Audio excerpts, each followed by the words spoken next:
Hi there, and welcome to Successful Parenting's webinar, The Helpful Parenting Trend Harming Our Children. My name is Jennifer Segi, and I will be your guide throughout this webinar. There is a trend in a parenting style in which parents have good intentions, but it is severely harmful for our children. It is such a big trend and so harmful for our children that is partially to blame for the significant increase in mental health illnesses amongst our youth, and these youth will continue to struggle with mental health issues even into adulthood, as well as other various areas of functioning in their life. There are even legal criminal cases due to this parenting style. Take, for example, the VARSITY Blues case. This is a federal criminal case that charged 33 parents of college applicants for fraud, including Lori Laughlin and Felicity Huffman. These parents paid thousands, even hundreds of thousands of dollars to cheat the system and get their children in an Ivy League school or the school of their choice. Now, on September 13, 2019, Felicity Huffman received 14 days of incarceration and 1 year supervised release, a $30,000 fine, and 250 hours of community service. But these consequences are minor considering what it's actually going to do to the child as well as the parent-child relationship. Basically, the parent was telling the child that I do not have enough faith or belief in your ability for you to get into college on your own, and therefore I will pay thousands of dollars to cheat to ensure that you get in college. And then there was the infamous AFFLUENZA case that occurred back in 2013. In this case, a 16-year-old teen named Ethan Couch killed 4 people and injured 9 others while driving under the influence of drugs and alcohol. Couch's attorneys argued that Couch had affluenza, a disorder that does not even exist in the DSM-5, which is the Diagnostic and Statistical Manual for Mental Health Disorders. The attorneys claimed this fictitious disorder was due to his parents being rich, and he was never given any consequences, and so therefore he did not understand the consequences of his actions of driving under the influence. Now, Judge Jean Hudson Boyd sentenced Couch to only 10 years probation with no incarceration. He was made to do therapy, and there was a lot of criticism over this case, and the judge actually stepped down a year later. However, Couch continued to violate his probation, and he had many runs with the law. When there was a warrant out for his arrest, his mother helped him escape into Mexico, and she was actually charged with the felony of hindering the apprehension of a felon. Couch eventually had to serve 4 consecutive sentences equaling 180 days, and he remains on probation until the year 2024. These are just a few examples of the cases that have occurred because of this parenting trend. And then we are inundated with parenting memes like this one. Parenting is like folding a fitted sheet. No one really knows how to do it. We are all just winging it. But this is not accurate. We have copious research on parenting styles as well as the effects that they have on the developing child. Back in the 1960s, clinical psychologist Diana Bromrind studied parenting and identified 3 different parenting styles: the authoritarian parenting style, permissive parenting style, and the authoritative parenting style. Later, a 4th was identified, which is the uninvolved parenting style. Bromrind used 2 scales to measure the different parenting styles. She used the demandingness scale and the responsiveness scale. On the demandingness scale, she referred to rules, boundaries, expectations that were put on the child. And on the responsive scale, she referred to how much love, support, warmth, nurturing that the parent gave the child. The authoritarian parent measures high on the demandingness scale, but low on the responsiveness scale. This parent is very controlling. This parent's going to have a lot of rules and a lot of high expectations, even to the point that is unrealistic for the child. This parent may use harsh punishments, including verbal and physical abuse, and this parent provides very little love, care, nurture, or emotional support or physical affection to the child. The next parenting style that I would like to discuss is the permissive parenting style. This parent measures high on the responsiveness scale, but low on the demandingness scale. So while this parent is very loving, caring, nurturing, and provides a lot of emotional support as well as physical affection, this parent lacks in providing rules, structure, and boundaries. Or if the parent does establish rules and boundaries, they do not follow through on enforcing discipline and consequences consistently. Permissive parents give children too much authority to allow them to make decisions for their life that children are just not ready to make. They do not give their children age-appropriate responsibilities. They treat the parent-child relationship as a friendship. And sometimes these parents are referred to as indulgent parents because they give in to what their child wants, or they use bribery to get the child to do what the parent wants. The authoritative parenting style measures high on the demandingness scale and high on the responsiveness scale. This parent provides age-appropriate boundaries and rules for the child, and they consistently enforce the rules through providing discipline of natural consequences or even logical consequences when the child breaks these rules or boundaries. The parent looks at this as an opportunity for a teaching moment so the child can learn from his or her mistakes in life and make better choices on his or her own in the future. This parent also provides for the child's emotional needs and provides physical affection, as well as provides descriptive praise when the child has earned it. This parent is very loving, caring, and nurturing. The uninvolved parent, aka the neglectful parent, measures low on the demandingness scale and low on the responsiveness scale. This parent does not provide emotional support or nurture for the child and provides very little, if any, physical affection for the child. This parent is more concerned with his or her own interests than meeting the child's needs. Some examples or reasons for this may be because it's due to work demands, drugs, stress, etc. Now, since the parent is self-involved, he or she does not invest the time needed to set the rules and boundaries for the child or enforce the rules and boundaries. So this brings us to the million-dollar question. Which parenting style is the one that is trending and is harmful for our children? It is the permissive parenting style. So why is this trend occurring? Over the past few generations, there's been a change in the belief about the purpose of children. It has changed from the purpose being what can the child do for the family, which is why many generations ago there were more children in the family, to now it has changed to what can the parents do for the child. Parents have adapted their lives to revolve around their children to ensure that their child is always happy. And it is a natural response to where we want to protect our children and not see them hurt at all. But by now, we can acknowledge that life has a tendency to throw lemons at us. Our children are not immune to experiencing these tough situations, and as loving and caring parents, it hurts us more to see our children struggle with these emotions than ourselves. And in that moment, we want to make everything better. We want to make it okay for our child. However, in response, there are some parents who will make accommodations for their child or even bend the rules for their child to give the child what he wants. In moments like this, the permissive parent is going to grasp for an easy fix solution. Take the example of the toddler who's kicking and screaming on the kitchen floor because she wants a popsicle before she's finished dinner. And all the parent wants is to have an easy, peaceful dinner with her family after work. So what is the easy fix solution to this problem? Give the child the popsicle.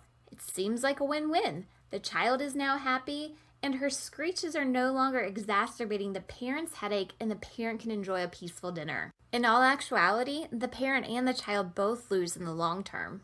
This parenting strategy has robbed the child of one of many needed opportunities to practice self-regulation skills and develop emotional intelligence as well as self-efficacy. And self-efficacy is referring to the belief in oneself that he or she can accomplish tasks or take on those lemons that life is going to throw at her. Let's go ahead and evaluate the situation with the temper tantrum toddler in the kitchen with the popsicle stick. This child's tantrum was reinforced when the parent gave the toddler what she wanted instead of making the child cope through this lemon or this tough situation. So the next time this toddler wants for something, it may be a conscious response or even unconscious response, but no matter what, this parent conditioned the child, just like Pavlov conditioned his dogs, to have that same emotional behavioral response that she did the first time. And if it's not the same response, you can absolutely bet it will even be worse. One trend that I noticed throughout my career is that behavior never just stays the same. It either gets better because there's an intervention or it gets worse. And unfortunately, many families practice avoidance in hopes that the behavior problem just goes away. And what ends up happening is the behavior worsens and it becomes even more difficult to target that problematic behavior.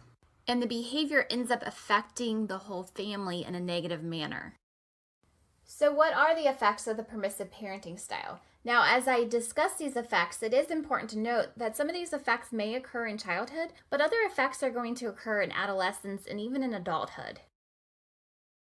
First, let's start with the effects of the emotional development on the child. Now, research has indicated that children of the permissive parenting style are less likely to have developed their self-regulation skills, more likely to have anxiety, depression, as well as low self-esteem. Now, because there's not any boundaries enforced and the child gets by with doing whatever she wants or gets whatever she wants in life, she's not given those opportunities to cope with those emotions or those stressful situations, and therefore she's not developing those needed self-regulation skills. This also prevents the child from developing what I call desensitization, meaning that anytime that someone does not get their way and they are able to cope with those emotions, and they realize that it's not the end of the world, the next time a situation like that happens, they realize that they can cope through it, and it does not affect them as much as it did before. The anxiety is more likely to occur due to the lack of structure, stability, as well as consistency in the child's life. The child does not know what to expect, so there's an increase in the unnecessary chronic worry that the child has.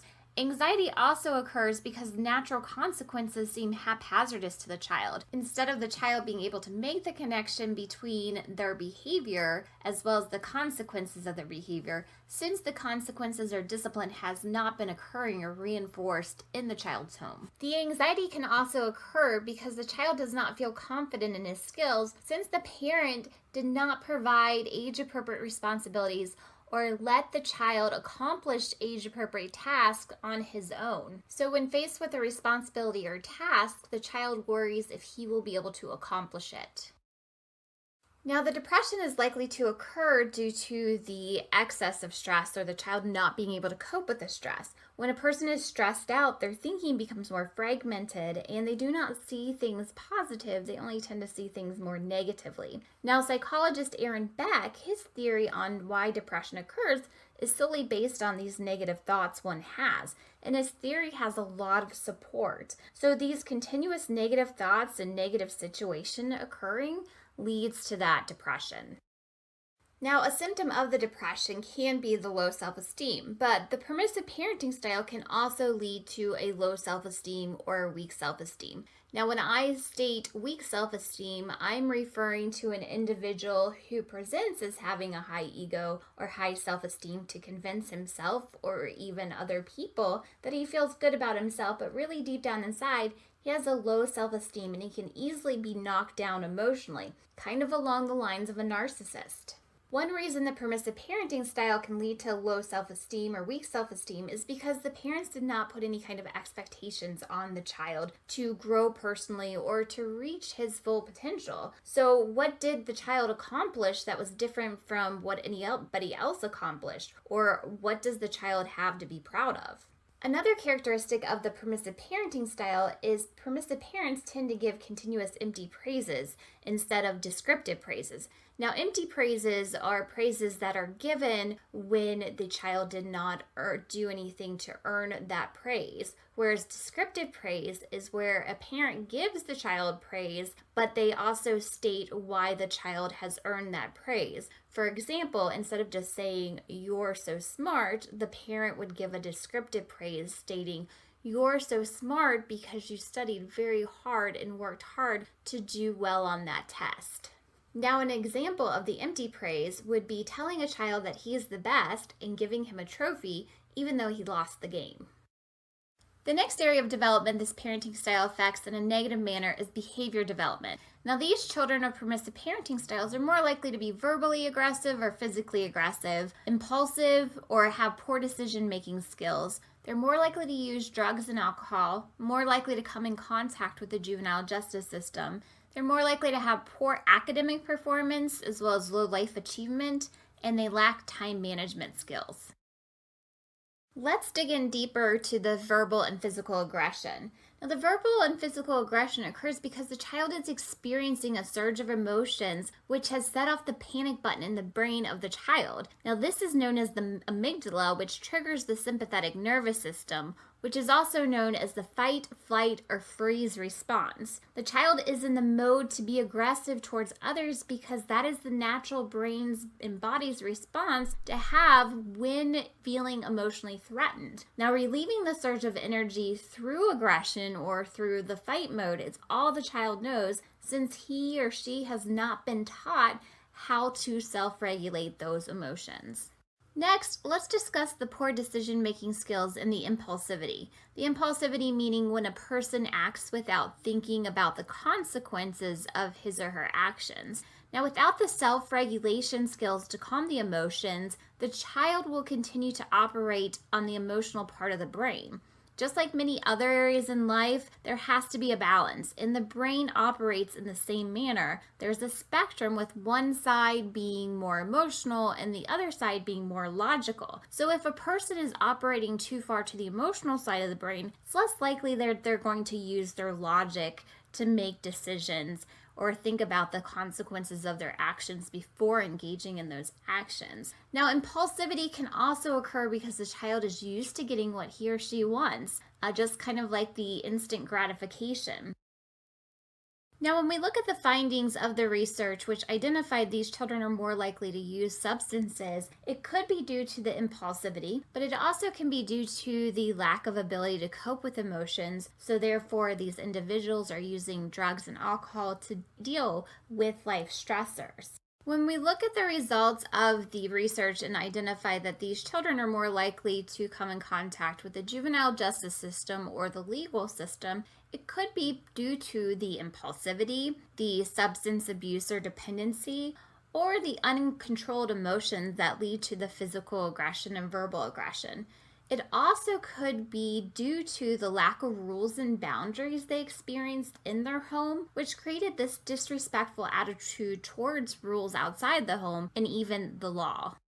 The research has also found that these children are more likely to have poor academic performance or low life achievements. If you recall, the permissive parent measures low on the demandingness scale and does not have expectations on the child. And by human nature, our brains prefer to take the easiest way out. So when a child is not required to do homework or study, what do you think the child is going to choose to do if the parent is not emphasizing the importance of these tasks? The child does not have the capacity to think long term and understand the consequences of not engaging or putting effort towards these tasks. And this also sets the precedent in other areas of the child's life. So if the child continues to choose the easiest route because this is what he was conditioned to do, this takes the ability away for him to achieve his full potential, or what psychologist Abraham Maslow would call self-actualization, which is actually at the top of the hierarchy of needs. This also circles back around to leading and reinforcing the low self-esteem because the individual has not accomplished very much in life, and reinforces the depression as well as the anxiety.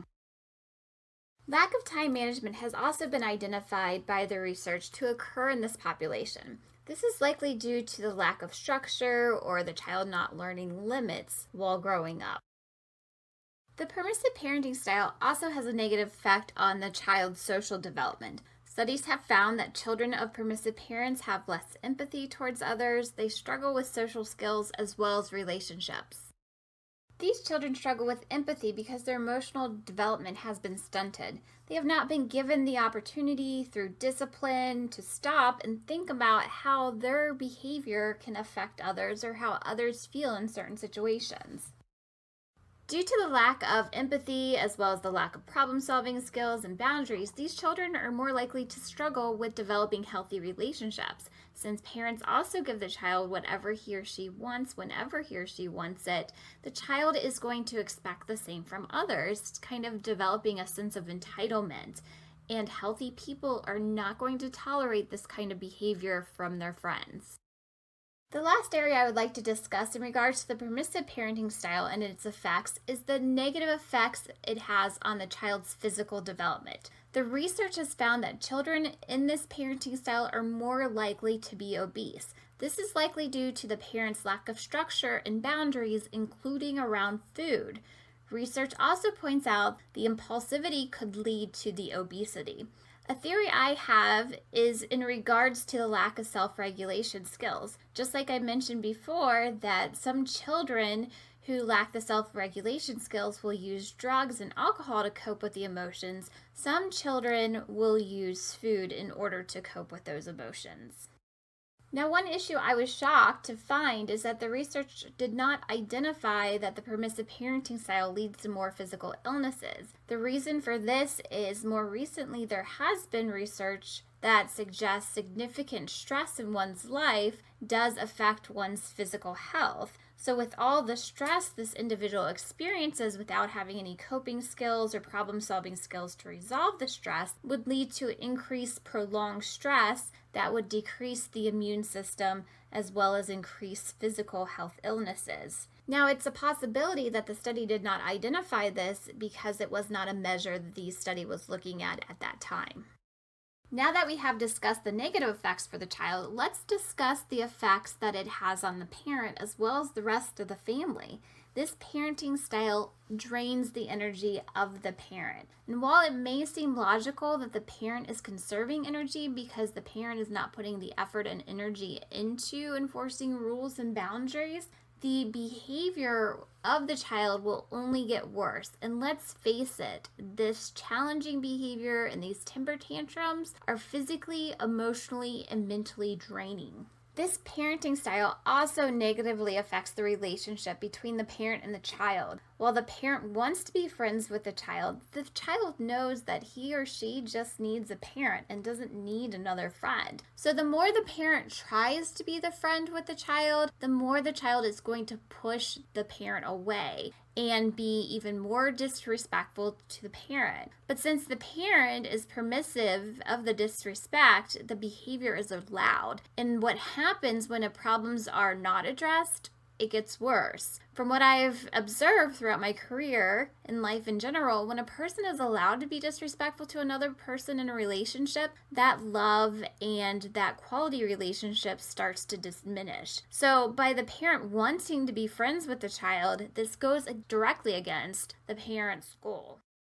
Now we also have to look at how the negative effects of permissive parenting can also cause negative effects for the whole family. Just like those pesky viruses that go through the whole family, causing the whole family to get sick, these out of control negative emotions and behaviors are just as contagious. Our brain has something that's called mirror neurons, and they tend to subconsciously mirror the behavior as well as the emotions of others, making these behaviors and these negative emotions truly contagious. If we also look at the social cognitive learning theory, it can also cause negative behaviors and negative emotions in younger siblings. An older sibling is a role model, so if they are role modeling these negative behaviors and emotions, it's very likely the younger sibling is going to take on that same behavior and that same emotion. Another child in the family can also start to act out just due to their attention needs not getting met. A lot of times when there is a child who requires a lot of attention due to the problematic behavior and emotions, the parent's attention is on that child. And when the other children are not getting their needs met, they will tend to act out also in order to get attention. These behaviors and emotions are so stressful on the parents and the parents' marriage as well as the family that it puts the parents' relationship at risk and increases the likelihood of a divorce and the family splitting in half. In sum, while this parent is trying to be helpful through this parenting style by not enforcing boundaries, consequences, or responsibilities, there is so much harm the parents are actually causing. This child lacks self-regulation skills, has an increased likelihood of anxiety and depression, as well as low self-esteem, increased likelihood of a verbal and physical aggression, more likely to use drugs and alcohol, more likely to get in trouble with the law, poor academic performance, low life achievement, impulsivity, poor decision-making skills, poor social skills, less empathic, more likely to be obese, and an increased physical health risk. And then the parents are disrespected. They have poor quality relationship with their child. Their energy is drained physically, emotionally, mentally. And all these emotions are contagious. The behavior is contagious. And then there's discord between the parents. And what does the parent think the child will do when someone isn't there to hold everything together for them and fix everything, or even when the parent can no longer fix problems for the child? A case today I would like to discuss in regards to the permissive parenting style was actually a case I had as a college instructor in one of my intro to psychology classes. There was a basketball player student in one of my classes who received a full scholarship to play basketball for the college. Now, there were several conditions in order for him to be able to maintain that scholarship, and one of the conditions is that he had to receive a C or higher in all of his courses. Well, at the end of the quarter, in my introduction to psychology class, he had earned himself a D, and that is when I started to receive harassing phone calls and emails from his mother. Now, he was emancipated. He was of legal age, so I technically could not talk with her about the issue, nor did I think it was appropriate to talk with her about the issue because he is technically an adult. Now, when I did not return her phone call, she contacted my boss, which is the dean, and is the only time that I've ever been called into the office by the dean throughout my 15 years of teaching. So when I met with the dean, I showed her my syllabus, I showed her all the work that he had completed for my class, which was minimal, as well as all the dates that he had actually attended because he missed more classes than he had attended. The dean supported my decision, and the gentleman received a D for the course. Therefore, he lost his scholarship. Now, this would have been a much easier lesson to learn if he was in grade school or even high school when there's not thousands of dollars that is attached to a scholarship. If his mother would have allowed him to have the consequences before instead of rescuing him every single time, then he would have put in the effort into my course in order to get a passing grade. Instead, he relied on his mother to fix all of these mistakes that he made in his life, and it cost him a substantial amount. So as a parent, what can you do? Out of Baumrine's parenting style, there is actually only one parenting style that leads to healthier results, and that's the authoritative parenting style. Let's go back and look at it. The authoritative parenting style measures high on the demandingness scale and high on the responsiveness scale. This parent provides age-appropriate boundaries and rules for the child, and they consistently enforce the rules through providing discipline of natural consequences or even logical consequences when the child breaks these rules or boundaries. The parent looks at this as an opportunity for a teaching moment so the child can learn from his or her mistakes in life and make better choices on his or her own in the future. This parent also provides for the child's emotional needs and provides physical affection, as well as provides descriptive praise when the child has earned it. This parent is very loving, caring, and nurturing. Now, when we look at the emotional development of children who have had their parents exercise the authoritative parenting style, these children tend to be more mentally healthy as well as happy and content. They're more likely to have self-regulation skills as well as self-control. They have developed a good self-esteem. They're more independent and self-reliant. And they also are more likely to have higher self-efficacy, which means they have more of a belief in their ability to accomplish what they set out to accomplish. Working with children and adolescents as well as teaching in child development and adolescent development, I've also developed my own theory that these children of authoritative parenting styles are more likely to come to what's called the healthy identity achieved. Adolescents go through what's called the identity crisis, and the authoritative parent is very supportive within boundaries to let the child seek out his or her own personality characteristics in order to achieve that healthy identity. Now, when we look at the behavior development of children who come from the authoritative parenting style, the research shows that they are higher achievers. They are more competent and they perform better academically. They are less likely to develop verbally and physically aggressive behaviors, and they are more likely to engage in extracurricular activities. And the extracurricular activities are not only good for the child and adolescent to develop more positive skills, but During adolescence, extracurricular activities have also been proven to help keep children off of using drugs and alcohol, as well as out of legal trouble. So this goes along with supporting that the authoritative parenting style, the children are less likely to use substances, as well as less likely to get in trouble legally. Now, evaluating the social development in children with the authoritative parenting style, these children are more likely to develop better social skills. And due to this, they are also more likely to have better quality relationships with friends, with partners, as well as their family, including parents. These children are going to have a better relationship with their parents during childhood and adolescence, but even into adulthood, this type of parenting style is more likely to promote an adult friendship amongst the parent and child when the time is appropriate. The research also shows that these children are more likely to be assertive and develop good boundaries with others, as well as have more empathy for others.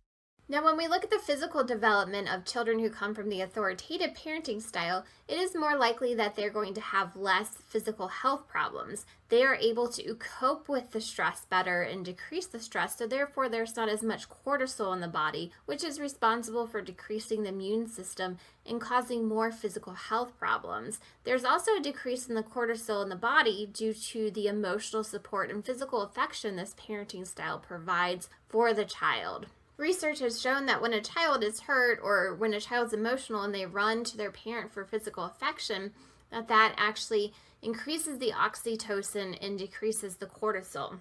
Now, the third issue is that these children are less likely to be obese, and that's likely due to the structure and the decrease in impulsivity, as well as the ability to self-regulate their emotions and not rely on other food or other substances to help them self-regulate. I have so many examples and cases in which the authoritative parenting style has been very successful, whether it be professionally or even personally, as I use this parenting style myself with parenting my boys. But the case that I would like to discuss with you was my very first experience with this parenting style, even before I had become a parent myself. I was 21 years old working in the child adolescent psychiatric unit as a mental health worker, and I had a patient who was 4 years old, and he was hospitalized because of physically aggressive and violent behavior. One morning, he was refusing to go to group, and it is a rule in the psych unit that if the patient chooses not to go to the group, then he or she must go to the quiet room instead. So I reminded this 4-year-old of the rule. This patient chose neither, so he continued to ignore me and just play in his room. So I followed the protocol and I called for help from another nurse to help with the transport to the quiet room. However, there wasn't anybody available for 45 minutes. So this was a back and forth between the 4-year-old and I for 45 minutes that he needs to go to group or he's going to have to go to the quiet room. While he was playing with the toys, I would take other toys away to make sure that he did not play with those toys. And once he stopped playing with the toys in his hands, I would quickly remove them and put them up so that he could not play if he was choosing not to go to group. Not once did I engage in a battle with him or a tug of war with the toys, but I was very matter of fact and firm on these are what the rules are. As I took away the toys and I enforced the rules, I could tell that he was getting very frustrated with me. So after about 45 minutes, another nurse came and we were able to transport him to the quiet room. Once we got to the quiet room, I wasn't needed anywhere else, and so we have what's called in the psychology field the least restrictive environment, which means we will not put a person in a more restricted environment than needed. So instead of shutting the quiet room door, I stood in front of the quiet room door and he sat in there and he continued to show his frustration about the situation. But again, I remained calm. After about 25 minutes of standing in the doorway of the quiet room, another nurse came along and told me that she would give me a break. So I went back to the nurse's station, but within 5 minutes, I saw the same child running down the hallway. Now, to prevent us from having to run all over the psych unit to track him down, I went ahead and positioned myself right in the doorway with the football stands because I was not going to let him get past me. However, he didn't even try to run past me. He ran straight up to me, wrapped his little arms around my leg, looked up at me and said, "I'll go to group if you go to group with me." My heart melted, but my brain was very perplexed. I didn't understand how this child who has been frustrated with me for the past hour and a half is now wanting to be my buddy. But of course, I told him yes, and I didn't have any other problems with him during the rest of the time while he was in the psychiatric unit. He followed directions very well. He didn't have any problems with physical aggression or any violent outbursts. He was very proud of himself and the work that he did in the groups, and it really just shows how kids really need structure, and they gravitate towards those structure and boundaries. Now, the sad part of the story is when his mother did come and pick him up to take him home from the psychiatric unit, he ran and hid for 2 hours. And I still question till this day what was going on in the child's home that a 4-year-old would rather stay in the psych unit than go home with his mom. If you are finding that you're a parent that needs to gravitate more towards the authoritative parenting style, here are some tips in order to achieve that goal. First, you want to make sure that you're taking care of yourself. If you're feeling stressed out, it's less likely that you'll be able to stay patient with the parenting process or even stick with the parenting process and follow through on those boundaries, rules, and consequences that we discussed. Next, make sure that you schedule quality time with your child. Life gets so busy, and a lot of times we have good intentions, but if we don't schedule it in, then that quality one-on-one time does not happen. Now, during this quality one-on-one time, there are a few rules. Make sure that you are not trying to multitask. Kids pick up on this and they identify if they are a priority or not. And even if you intend for them to be a priority, but you're trying to get other things done during this quality time, they will make note of that. Also, make sure that you're scheduling the quality one-on-one time at least 3 to 4 times a week. If you're finding difficulty time scheduling it, it's better that you schedule at least 10 to 15 minutes than nothing at all. That 10 to 15 minutes works wonders, and then as you start to schedule that in, you will start to be able to add more time to that each time. Next, make sure you are achieving that high point on that responsiveness scale by providing that emotional support and physical affection to your child, as well as listening to your child. If your child finds something that it's important to talk about to you, it's important to them. Make sure you're listening. Number 4, develop a short list of rules. You do not want to develop too many rules, and make sure that they are age appropriate. If you develop rules that are not age appropriate and there's too many rules, then the child will become overwhelmed and you'll become overwhelmed and everything will go out the window. So just focus on a couple areas of rules if you're just starting to really follow through and enforce these rules.